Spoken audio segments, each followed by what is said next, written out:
ghostly hearts and neon lights. They're playing with my mind. Gotta get out of here tonight. Oh, I wanna run off and fly.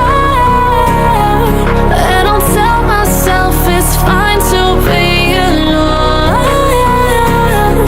just to find somewhere that finally feels like home. Oh, oh, oh. Magandang araw po sa inyo pong lahat, guys. Dito na naman tayo po sa gubat na kung saan nangunguha pa ako ng patay na kahoy. Nakakita po ako ng patay na kahoy po ito.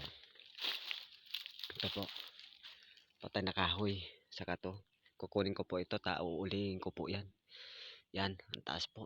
Nakapulupot yung baging po sa taas. At may nakita po akong kakaibang mutya po dito na pwedeng gawing anting-anting. Isa pang mabisang pangontra sa masasamang elemento at mga masasamang mahika. Oo. Ayun po, napuluputan ng baging. Ayun po. Pero buhay po siya. Pinatay niya po yung kahoy. Ayun po. Oh, pinatay niya po yung kahoy. Ayun po ang yung mutya. Ayun po. Marami pa ako nakitang mutya dito. Ipapakita ko po sa inyo, ipapasilip. Yan po, pwedeng putulin, kaso malaki po siya. Oo. Yan po, pwedeng ilagay po sa bahay, pangontra at gawing pampaswerte. Lahat ng mga papasok po yung hanap buhay sa inyo kung ibig sabihin tagaliwas ng mga malas o lalayo ka sa malas, papasok yung swerte kapag inilagay nyo po sa bahay. At isa rin pong nakita ko po dito, ito ang tinatawag na third eye.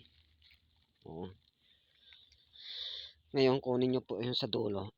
Sampung niyan. Ayan po, sa may puno. Putulin nyo po yan. Saka, ito. Opo. Kaso, may nangangalaga na po dyan. Kung makakita po kayo sa gubat niyan, kunin nyo po. Ito ang tinatawag na Trispico. Ibig sabihin, Trispico Roma, mata. Infinito na kahoy. Infinito na kahoy po yan. Kunin nyo po yan, pwede po sa bahay yan, taga-bulag, taga-liwas, iwas bala. At itatago niya po kayo dito. Kapag natangan nyo po iyan, itatago niya po kayo sa anumang uri ng mahika o masasamang elemento tulad ng barang, kulam, aswang at manlalason.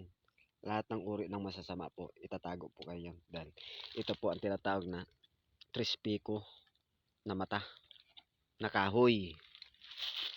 Opo. At meron po rin ako nakita, pangalawa na po yun, mutyang kahoy, pangalawa na po yun. Meron po ako nakita, ito talaga, yan, isa pong pulupot na kahoy. Ayan po, isa pong mabisa po yung kagaya yung sinabi ko kanina. Yan po ang nagtatagalan ng tagaliwas. Itatago po kayo, tagabulag, yan, at pangontra sa masasamang mahika. Nagbibigay din po siya ng swerte yan, na tulad ng sugal, negosyo, nagbibigay ng swerte. Kaya nga lang hindi ko po pwedeng kunin niya, may gabay po yan. Ito po ay gamit sa kasi ito ay gamit sa kaliwa. Oo. Iwas tayo sa sugal. Oo. Basta't may tangan ka po yan, kapag manginginom pa kayo, tatagal kayo sa inuman. At ito rin po, papakita ko rin po sa inyo. Pangatlo na po yon. Ito, pang-apat na po ito. Ito, kikita nyo po yan. Talagang kapit na kapit. Tapos meron siyang taglay na po ito. Yan nagsanga. Yan po. Putulin nyo po yun sa dulo. Kahit ganito lang po ang putol niyan. Basta't meron siyang dito. Ito po, nakapit na po sa puno. Pwedeng gawing baston. Opo. Kagaya yung pinasilip ko nung unan, nadikit talaga sa puno. Oo. At hindi basta-basta po ang tangan nito. talagang talagang nakakapit po sa sanga.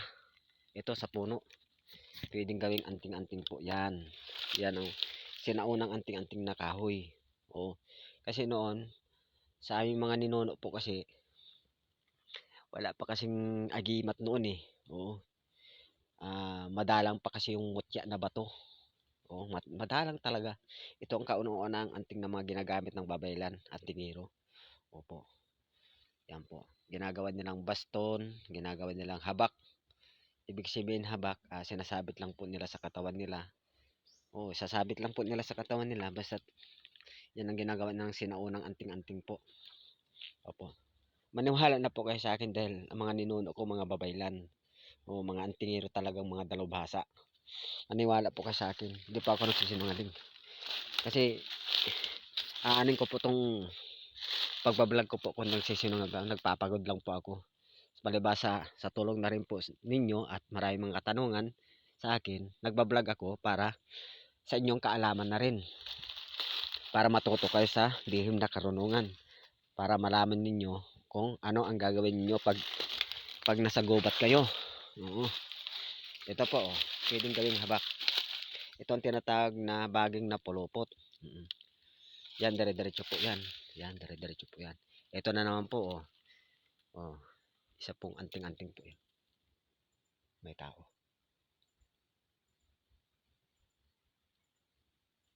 Baka may tao. Huwag maingay. Ito po, isang uri yung anting-anting. Yan, hanggang dire-diretso po yan doon. Yan. Yan po. At meron din pa akong ipapakita sa inyo. Yang dulo niya, no? Yan. Yan po, yan po. Hanggang makarating po dito. Yan. Yan. Pwede po ninyong putulin ito. Ito po ay protection sa bahay para hindi kayo makita. Kahit nakaparada po yon mga kalaban tulad ng aswang, mambabarang o anumang uri ng masasamang nilalang, hindi po kayo makita. Parang nandito yata ang kaibigan ko nakakaramdam ako ng hindi maganda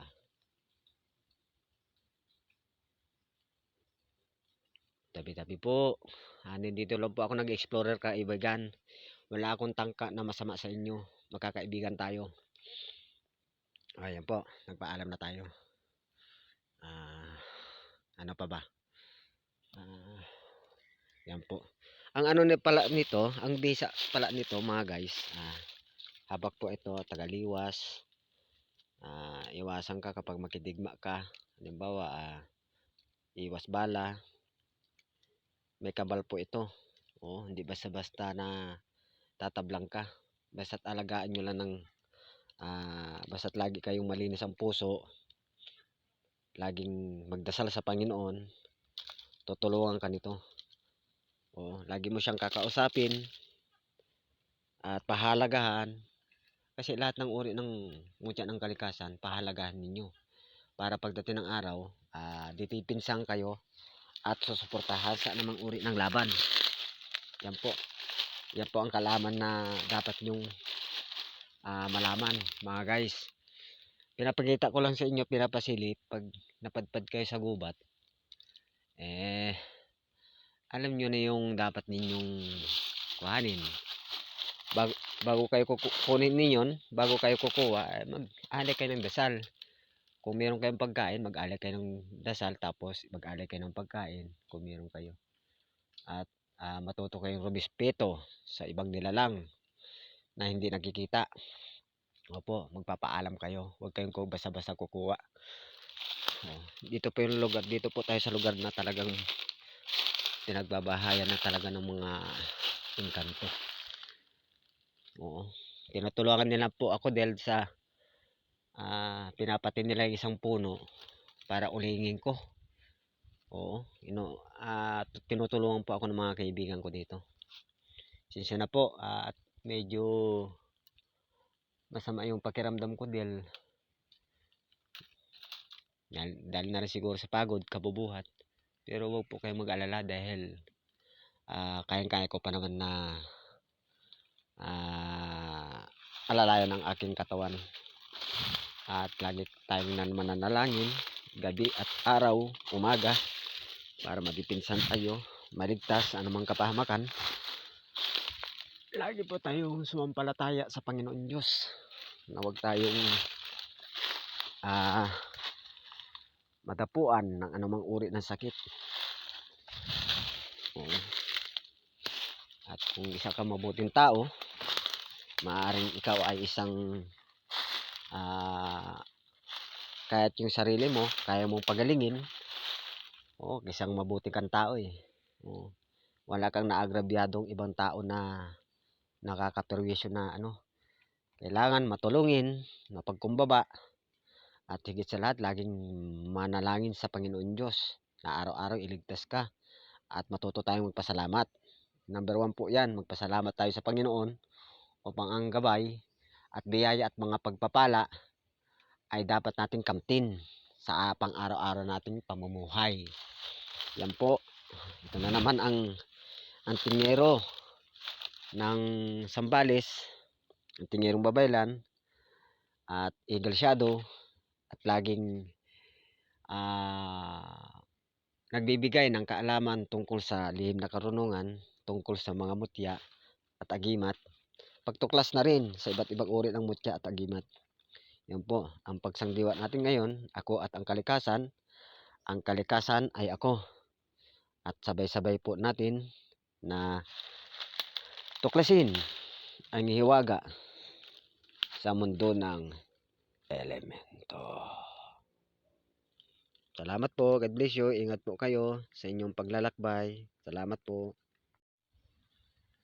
Hello guys. Ito na po yung part 2. Naputol na natin oh. O di ba? Oh. Yan oh, naputol na. Nakuha ko na. Tapos meron ako napansin. Para bang may sumisit-sit, sabi niya eh. Paglingon kong ganun, walang tao. Tingnan ko yung medyo baba ng ito. Doon ko po nakuha yung isang mutya. Pero kinuha ko na rin dahil pilit po nilang binibigay po sa akin eh. Pero tinatanggihan ko po eh. Ayun yung, di ba, yung pulopot yung pinakita ko yung pangatlo. Pang-apat na po. Pero yung pinakita ko kanina, iba po yun. Ito po yung pang-anim. Ayun po siya oh. Ito po yung mutya na pulopot. Tapos meron pa siyang butas. Ayun po. Pinutol ko na po yung pinakaano niya. Ayun po oh. Kakaiba siya oh. May dahon pa siya oh. Kaya pala may sumisit-sit. Binibigay na po sa akin. Ayun po. Ang ganda po ng mutya nito. Ito po. Ito po pwedeng gamitin sa habak to. Kung meron kayong nagsusugal po kayo sa sabong sa uri ng sugal. Maswerte po ito dahil may butas eh. Opo. Isa rin pang po swerte yung pinagbahay ng bubuyog. Pero meron pong mas mabisa po doon na mas malakas. Ito po yun. Ito po yung tinatawag na mutya ng pulopot na baging. Opo. Yan po. Pinaluputan niya talaga oh. Ang liit-liit, pinaluputan niya oh. Ayan po, may butas. Ayan po. Nagpapakita ko po yung Teka lang po. Teka lang po. Papakita ko lang po. Ayan po guys. Ayan po. Nakikita niyo po yung butas. Ayun po ang butas. Ayan. Parada ko. Ayan po ang butas. Nakikita po. Ayan po. Tapos yung butas. Hindi makita. Ayan po. Ayun. Nakikita niyo yung butas guys. Ayan po ang butas oh. Ang galing naman to. Binibigay niya na po sa akin ng kaibigan natin dito na Encanto, Diwata. Kaya guys, ibalik po natin. Baka mawala ang bisa eh. Ibalik po natin yung Ito po. Naputol kanina. Pasensya na po. Video naputol po eh. Kaya dinugtong ko na lang po kanina. Dinugtong ko na lang yung video. Ayaw nilang ipakita. Pinasilip ko lang po. Pag nakakita kayo ng guys na ganito, kahit na walang ganito, hindi siya tagusan. Ito po yung pulopot na mutya na tagusan.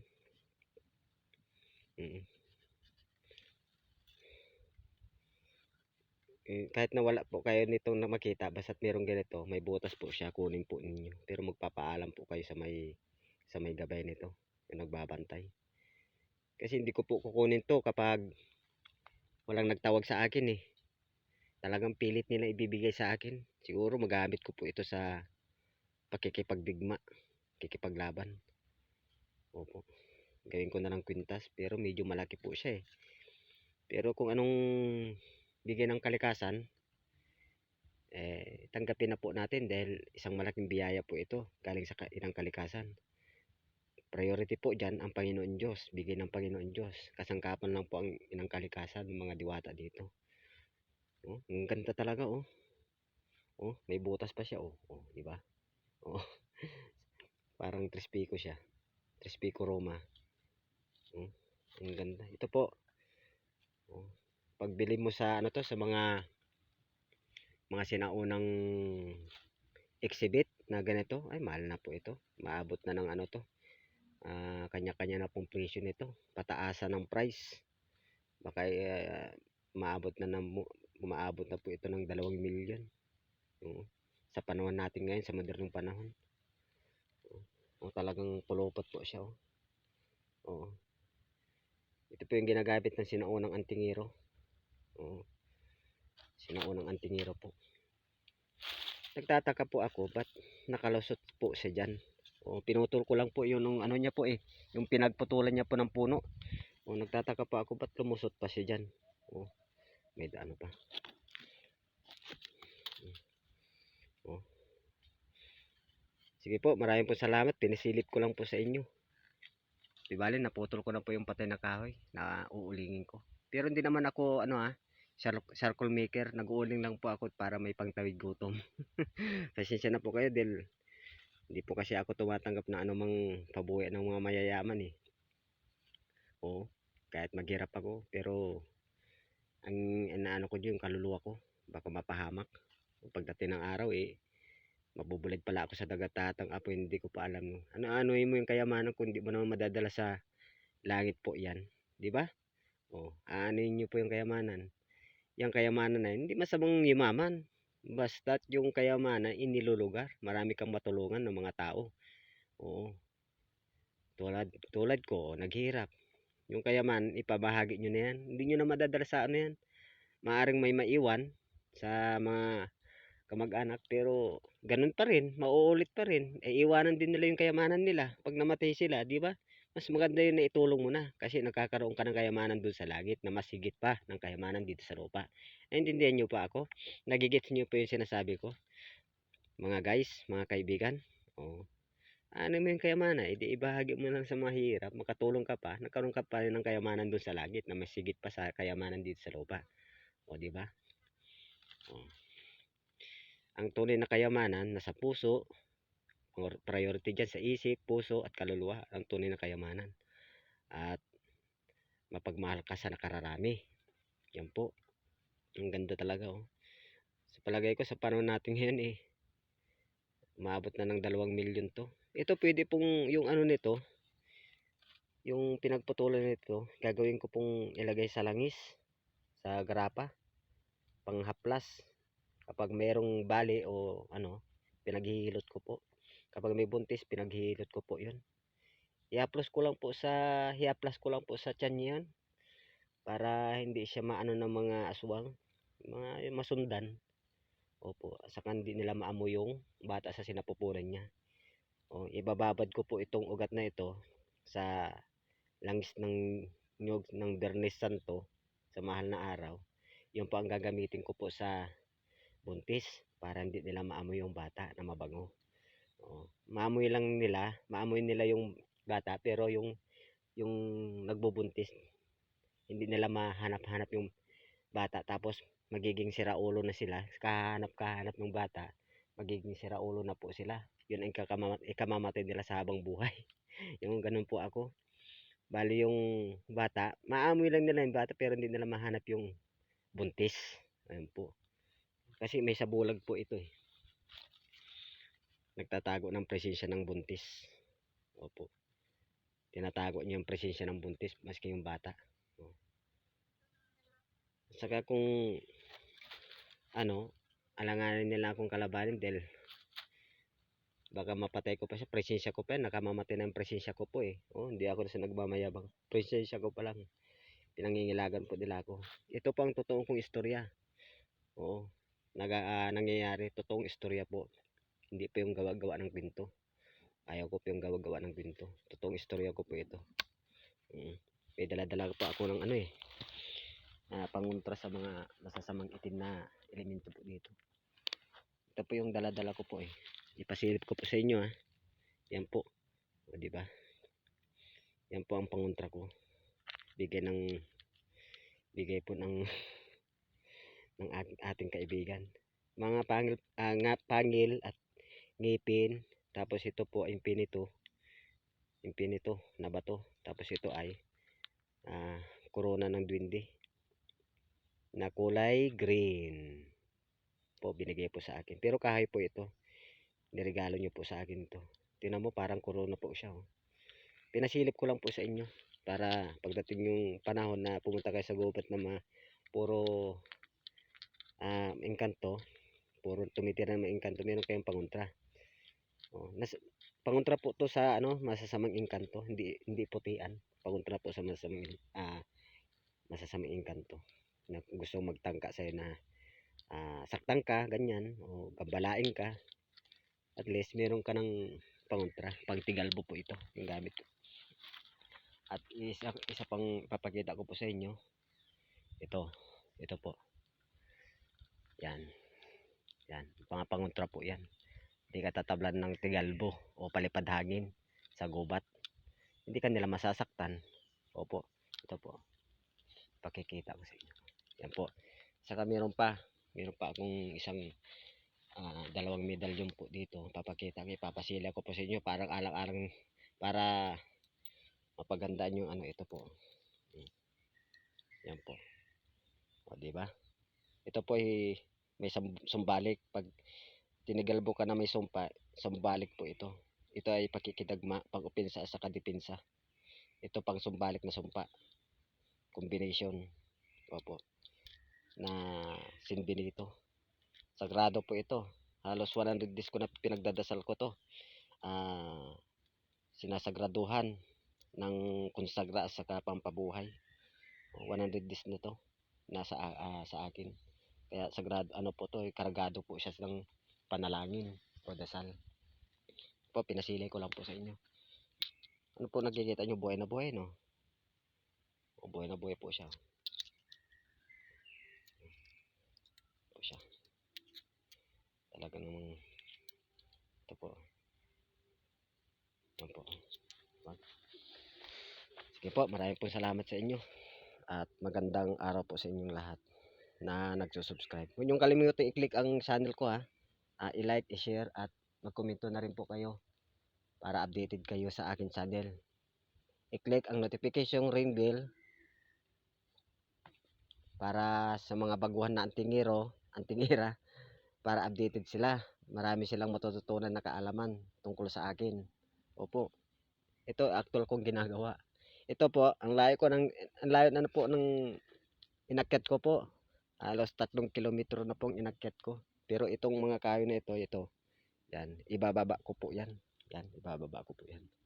Para na rin nag-i-ensayo na rin po ako sa nag-i-exercise. Kapag sa parang nagde-devotion na po ako sa aking physical, pampalakas ng katawan at spiritual. Opo. Nakakatulong ka na nga sa tao, nagbibigay ka pa ng kaalaman ng karunungan o lihim na karunungan, nakakaroon ka ng pakinabang sa katawan, sa physical at spiritual. Ganyan po ako. Oo. Tapos kakain po ako ng prutas, tamang diet ng konting kanin, konting ulam, sapat na po 'yun. Tapos umiinom pa ako ng maraming tubig. Inaalagaan ko po rin katawan ko para pagdating ng panahon makakatulong ka pa, mahaba pang buhay mo at lalakas ka pa, marami ka pang matulungan na tao, di ba? May pakinabang, di ba? Mga brother, bro, sister, diyan, mga antingera, Maraming salamat at ingat-ingat po kayo sa paglalakbay. Opo. At maraming salamat. God bless you po.